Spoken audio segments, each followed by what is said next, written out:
क्योंकि चुनाव आ रहे थे तो हमने तय किया कि एक ऑडियंस बेस्ड शो करें। वो कुछ लड़कों को लेकर आया था, तो अभी 7 मिनट का मुश्किल से प्रोग्राम हुआ था, तो नीचे से वो हुटिंग करने लगे, गोदी मीडिया वाले हैं, मोदी मीडिया वाले हैं। और मैंने देखा एक लड़का उसमें से लगातार रिकॉर्डिंग कर रहा था। जब 4-5 लड़कों ने आकर मुझे घेर लिया, चारों तरफ से ऐसे घेर लिया, मुझको पीछे से मारना शुरू कर दिया। तो मैं उसको जब ले जा रहा था तो तब तक क्या हुआ कि 4-5 लड़के और आ गए, उन्होंने मुझे ऐसे धक्का भी हिट किया। तो इन लड़कों को भड़का रहा था कि आज प्रोग्राम में जो है ना इनको गड़बड़ करनी है, इस तरह की वो कुछ गाली गलौज करके बात कर रहे हैं। राहुल जी ने अभी यूपी में एक पत्रकार को इस तरह से पिटवा दिया। मोहब्बत की दुकान में पत्रकारों के लिए इतना नफरत का सामान क्यों है भाई?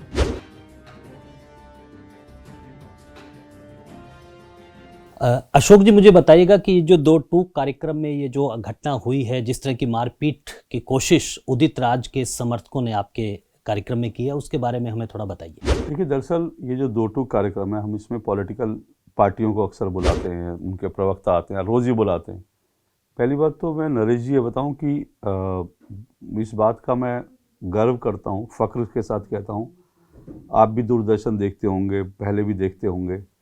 दूरदर्शन पर डीडी न्यूज़ पर हमेशा ये आरोप लगता था कि वो एक तरफा बात करते हैं। कभी राजीव दर्शन नाम दिया गया, कभी इंदिरा दर्शन कहा गया। मुझे 22 साल दूरदर्शन में हो गए। दूरदर्शन में ऐसी कोई परंपरा नहीं थी कि जहाँ विपक्ष को मंच दिया जाए। सिर्फ चुनाव के दिनों में बुलाते थे विपक्ष को, इसके अलावा विपक्ष को कभी बुलाते नहीं थे।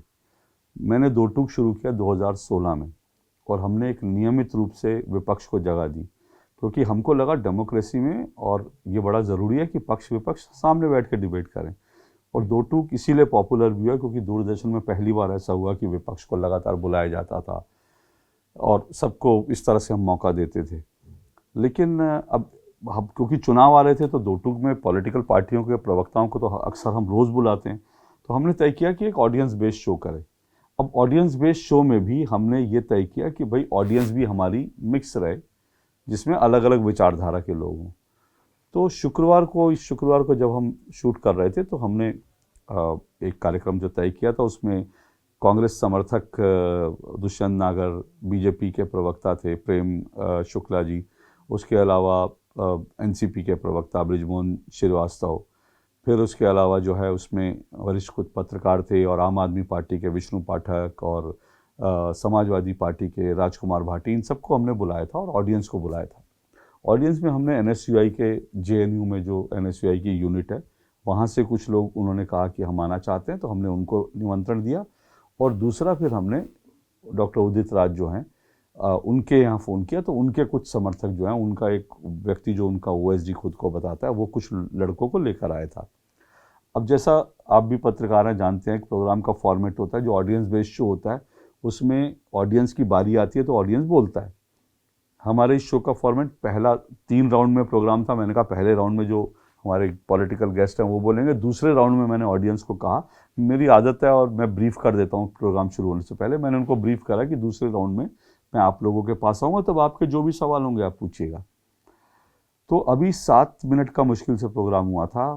जो पॉलिटिकल गेस्ट थे उनमें से 2 लोगों ने अपनी बात रखी थी, नीचे से कुछ लोगों ने, जिसमें कुछ लड़के और एक महिला थी, उन्होंने बोलना शुरू कर दिया कि हमको बोलना है।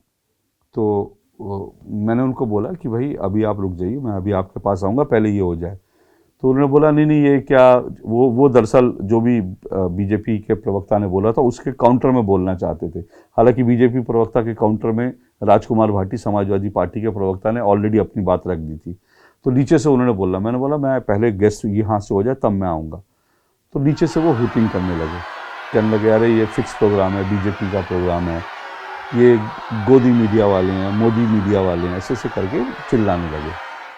तो मैंने एकदम से देखा, मुझे लगा कि ये एकदम से क्यों हो रहा है। तो मैंने अपने प्रोड्यूसर को बोला 1 मिनट रिकॉर्डिंग रोक दीजिए। मैंने रिकॉर्डिंग बंद करवाई, रिकॉर्डिंग बंद करवा के मैं आगे गया। मैंने उनसे कहा कि भाई आप लोग इस तरह से मत शोर शराबा मचाइए, मैंने आपसे कहा मैं सेकंड राउंड में आपके पास आऊँगा, तो क्यों आप शोर मचा रहे हो। तो वो लगातार, मैंने देखा वो गोदी मीडिया इस तरह से करके जो है, और ये फिक्स प्रोग्राम है ऐसे करके वो, और मैंने देखा एक लड़का उसमें से लगातार रिकॉर्डिंग कर रहा था। तो हमारे स्टूडियो के अंदर मोबाइल लाना और मोबाइल रिकॉर्ड करना तो दूर की बात है, मोबाइल लाना भी हमारे यहाँ मना है कि आप स्टूडियो में, बाहर लिखा हुआ है कि मोबाइल स्टूडियो के अंदर अलाउ नहीं है। तो जब वो रिकॉर्डिंग कर रहा था तो हमारे जो एक बुज़ुर्ग से हमारे फ्लोर मैनेजर हैं, उन्होंने उसको रोका लड़के को कि देखो यहाँ पे मोबाइल अलाउ नहीं है। तो वो उस बुज़ुर्ग जो है उनको उनके साथ बदतमीज़ी से बात करने लगा। तो मैं खुद गया, मैंने बोला सुनो, जब वो कह रहे हैं मोबाइल अलाउ नहीं है, मोबाइल बंद कर दो। तो उससे बोला आप हमें कैसे रोक सकते हो? मैंने बोला रोक नहीं, अगर आपको लग रहा है कि ये फिक्स प्रोग्राम है, आपको लग रहा है कि मोबाइल रिकॉर्डिंग करनी है तो आप बाहर चले जाओ, छोड़ दो अगर फिक्स प्रोग्राम है, नहीं तो आप बैठो, जब मौका आएगा तो बात करना। तो लगातार रिकॉर्डिंग कर, जब लगातार रिकॉर्डिंग कर रहा था तो मैंने उसको फिर मैंने कहा आप मोबाइल बंद कर दो, बहुत हो गया। मैंने आवाज़ लगाई सिक्योरिटी सिक्योरिटी, लेकिन दुर्भाग्य से हमारी सिक्योरिटी वाले, क्योंकि वो बाहर से स्टूडियो के अंदर, तो हमको लगा कुछ बात ऐसी है नहीं। तब तक मैंने देखा जो मेरे प्रोड्यूसर तुमुल थे, चार पांच लड़कों ने आके मुझे घेर लिया, चारों तरफ से ऐसे घेर लिया। तुमुल को लगा कि भाई ये मतलब ऐसे कैसे घेर लिया, तो वो तुमुल मेरे बचाव में आ गया और तुमुल ने कहा आप इनसे बदतमीजी मत करो मेरे साथ। तो जैसे ही उन्होंने ऐसा कहा तो उसके बाद 2-3-4 लड़के और एक बुजुर्ग सा आदमी था। बुजुर्ग सा आदमी तो मतलब एज तो मुझे नहीं पता बुजुर्ग था या जवान था, लेकिन वो जो है वो गंजा सा एक आदमी था। मैंने उसकी बाद में तस्वीर भी खींची, क्योंकि वो मुझे नहीं मालूम कौन आदमी था। तो ये जो है एक गंजा सा एक आदमी था। तो इसने जो है पीछे से 2-3 लड़कों के साथ आया और इसने जो है तुमुल को पीछे से मारना शुरू कर दिया, पीछे उसके गर्दन पे थप्पड़ मारा, मुक्के वुक्के। तो जैसे ही मैंने देखा कि ये तुमुल को मार रहे हैं तो मैंने फिर तुरंत जो है मैंने उसको पकड़ लिया। मैंने बोला तुम हाथ कैसे लगा सकते हो? बोला नहीं नहीं मैंने नहीं। तो मैंने कहा नहीं तुमने हाथ लगाया। तो मैंने और चिल्लाया कि सिक्योरिटी को बुलाओ, पुलिस को बुलाओ। तब तक जो है ये सब स्टूडियो में हो रहा था। तो इसमें से जब मैंने सिक्योरिटी और पुलिस की बात करी तो ये लोग भाग के बाहर निकलने लगे। तो एक उसमें एक लड़का था जो वाइट शर्ट में था, मैंने उसको पकड़ लिया और मैंने कहा मैं, क्योंकि वो भी मार रहा था, मैंने कहा इनको मैं भाग लेने दूंगा। तो मैं उसको उसकी शर्ट पकड़ ली और मैं ले गया। मैंने कहा इसको पुलिस को बुलाओ, इसको पुलिस को देना। तो मैं उसको जब ले जा रहा था तो तब तक क्या हुआ कि 4-5 लड़के और आ गए और उन्होंने मुझे ऐसे धक्का दिया, हिट किया। तो मैं नीचे गिर पड़ा। जैसे ही मैं नीचे गिरा तो मेरे हाथ से वो लड़का छूट गया। तो जब छूटा तो तब तक मेरे ऊपर जो है ना चढ़ने लगे लड़के। लेकिन इतने में क्या हुआ कि ऑफिस के और लोग भाग करके तब तक आ गए। तो जैसे ही भाग करके आए तो फिर उसके बाद ये लोग पीछे हटे। लेकिन फिर मैंने उठा, मैं दोबारा खड़ा और मैंने वाइट शर्ट वाले को दोबारा पकड़ लिया और मैंने चिल्लाया कि भाई। इतने में जो एक व्यक्ति था जो इन लड़कों को भड़का रहा था, वो आदमी जो है भागा। जब पुलिस हमने करा तो वो गेट से सीधा निकल के भागने लगा। तो फिर हमारे कुछ लोग थे, उन्होंने गेट बंद करवाया। गेट बंद कराया, तब तक पुलिस आ गई। फिर ये जो है जब पुलिस ने उन 3-4 लड़कों को पकड़ा तो वो आदमी जो है आकर उन लड़कों को, पुलिस से कहने लगा इनको छोड़ो, इनको छोड़ो। तो मैंने उससे पूछा, मैंने कहा तुम कौन हो? तो उसने कहा मैं उदित राज जी का OSD हूँ। तो मुझे बड़ी हैरानी हुई। मैंने उससे कहा यार उदित राज की OSD को तुम ये काम कर रहे हो? तो बोला नहीं नहीं ये सब कुछ नहीं, आप इन लड़कों को छोड़ो। तो बदतमीजी करने लगा। बहरहाल उसके बाद फिर मुझे नहीं पता, फिर पुलिस उनको पकड़ के ले गई। बाद में पुलिस ने मुझे बताया वो जो आदमी था जो अपने आप को उदित राज का OSD बता रहा था, SP सोनी यानी CP सोनी करके उसका नाम बताया। तो मुझे पता चला कि वो जो है वो कपिल सिब्बल का भी OSD रह चुका है।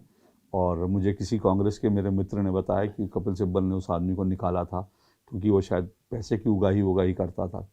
तो बहरहाल उसके बाद फिर पुलिस ने मुझे बोला कि वो तो आदमी माफ़ी मांग रहा था कि नहीं जी वो जो CP सोनी करके, पुलिस का वो माफ़ी मांग रहा था तो हमने छोड़ दिया उसकी, देख कर कि उसकी उम्र आई है वो करके। लेकिन उसके बाद निकल के वो जो है उल्टा ही कहानी बनाने लगा कि मेरे को मारा, मैं दलित हूँ, मैं बुजुर्ग हूँ, किसी यूट्यूब चैनल पर चला गया। तो फिर मुझे लगा कि ये जो है अब ये पहले ये लोग प्लान करके आए थे। बाद में मुझे हमारे जो सेट डिज़ाइनर हैं, जो वो लड़के जो हमारे सेट बनाते हैं, उनमें से एक व्यक्ति ने बताया मुझे। उसने मुझे बताया कि ये लोग 3-4 लोग पहले ही बैठ के कह रहे थे कि आज प्रोग्राम में जो है ना इनको गड़बड़ करनी है, इस तरह की वो कुछ गाली गलौज करके बात कर रहे थे। तो ये लोग प्री प्लानिंग से आए थे कि इनको ये कार्यक्रम ख़राब करना है, गुंडागर्दी करने के इरादे से आए थे। फिलहाल मैंने मामला पुलिस में दिया है, अब पुलिस देखते हैं इसमें क्या एक्शन लेती है। ये जो घटनाएं हैं वो लगातार बढ़ती जा रही है और जो सबसे बड़ी चुनौती है कि पत्रकार भी जो हमारे, चाहे वो यूट्यूब पे जा रहे हैं, वो गोदी मीडिया और वो अपने एक नए नाम दे रहे हैं। और राजनेताओं ने भी जो टॉक शो हैं, क्योंकि पत्रकार अगर टॉक शो नहीं करेगा तो अपनी बात नहीं रखेगा, तो राजनीति भी आपको एक अलग विचारधारा से देख के जाते। कैसे इस पे समाधान क्या, कैसे निपटा जाए? देखिए निपटा कैसे जाए, बड़ा सीरियस मामला है। क्योंकि अब जैसे कांग्रेस को आपको नरेंद्र मोदी से लड़ना है, बीजेपी से लड़ना है, आप मीडिया से लड़ रहे हो। तो मुझे हैरानी ये होती है, क्योंकि इन्होंने मेरा नाम दुर्भाग्य से उन 14 लोगों में है जिनको इन्होंने बैन कर रखा है। तो जब बैन किया था तब भी मैंने यही कहा था कि भाई आपको बीजेपी से लड़ना है। मैं तो एक प्रोग्राम करता हूँ, मैं आपको बुला रहा हूँ, मैं आपको मंच दे रहा हूँ, मैं कह रहा हूँ आओ आप सरकार की आलोचना करो। और आप अगर मेरे प्रोग्राम देखेंगे और मैं मेरे प्रोग्राम देखेंगे और साथ साथ अगर आप बहुत सारे लोगों से, बल्कि कांग्रेस के कुछ प्रवक्ता मेरे मोबाइल के अंदर है, मैं उनका नाम नहीं रिवील करना चाहता, कांग्रेस के जो कुछ प्रवक्ता हैं उन्होंने मुझे मैसेज भेजा और उन्होंने कहा कि आपकी शो में हमें कभी प्रॉब्लम नहीं हुई। उन्होंने बोला आप हमेशा हमें पूरी बात रखने देते हो। हाँ, ये ज़रूर है कि कुछ प्रवक्ता अगर आते हैं बदतमीजी करते हैं तो वो हम अलाउ थोड़ी करेंगे। अगर मेरे शो में आके कोई प्रवक्ता गाली गलौज करे, क्योंकि एक प्रवक्ता ने किया था भड़वा चैनल करके, तो मैंने बोला कि इस तरह के शब्द, तो अगर आप गाली गलौज करेंगे, आप बदतमीजी करेंगे तो मैं उसका विरोध करूंगा। तो मैं क्या गलत करूंगा? आपको मैंने मंच दिया, सरकार की आलोचना कीजिए, आप आलोचना कीजिए, फैक्ट्स पे कीजिए। अगर मेरे प्रोग्राम में आप फैक्ट गलत बोलेंगे तो मैं फैक्ट सही करूंगा। ये सब चीज़ें होती हैं। तो इसको लेकर के पता नहीं इनको क्या है, फ्रस्ट्रेशन है, क्या है कि मीडिया से लड़ने लगे। चलिए ठीक है, समझ में आता है अब आप मीडिया से लड़ रहे हैं, लेकिन आपने बैन कर दिया, ठीक है समझ में आता है, बैन कर दिया। मैं तो अभी भी कांग्रेस के सपोर्टर्स को बुलाता हूँ, समाजवादी पार्टी को बुलाता हूँ, मैं तो अभी भी कहता हूँ। उस दिन राजकुमार भाटी ने मुझे बोला, उन्होंने बोला नहीं आपके प्रोग्राम में हमको मौका पूरा मिलता है, हम अपनी बात रखते हैं। तो ये तो उसके बाद जो है आप इस तरह की चीज़ें कर रहे हो। राहुल जी ने अभी यूपी में एक पत्रकार को इस तरह से पिटवा दिया, वो यादव क्या नाम था उसका, इंडिया न्यूज़ का, ये कह के कि नाम बताओ, अपने मालिक का नाम बताओ। आप पत्रकारों पर क्यों गुस्सा निकाल रहे हो? और इसका सोल्यूशन मुझे लगता है, और इसमें कुछ पत्रकार भी दोषी हैं जिन्होंने इस तरह से जो है, भाई अगर आपकी सरकार से नफरत है, अब रवीश कुमार को अगर दिक्कत है, नरेंद्र मोदी से दिक्कत है, तो आप मोदी से लड़ो ना, आप मोदी से लड़ो, जितनी आपकी ताकत है लड़ो, आप मोदी के खिलाफ करो, आप काम करो, वो कर रहे थे। लेकिन आपने मतलब अगर हम आपके अगर आपका झूठ या आपकी जो एजेंडा है, हम उसका एजेंडा नहीं चलाएंगे तो हम गोदी मीडिया वाले हो गए। ये कहाँ की, तो ये मैं तो ये कहता हूँ, अगर इस तरह से कल को गोदी मीडिया कह के पत्रकारों को लिंच किया जाने लगा इस देश में, तो फिर कौन जिम्मेदार होगा? क्या रवीश कुमार इसके दोषी नहीं होंगे जिन्होंने इस तरह की हरकत की?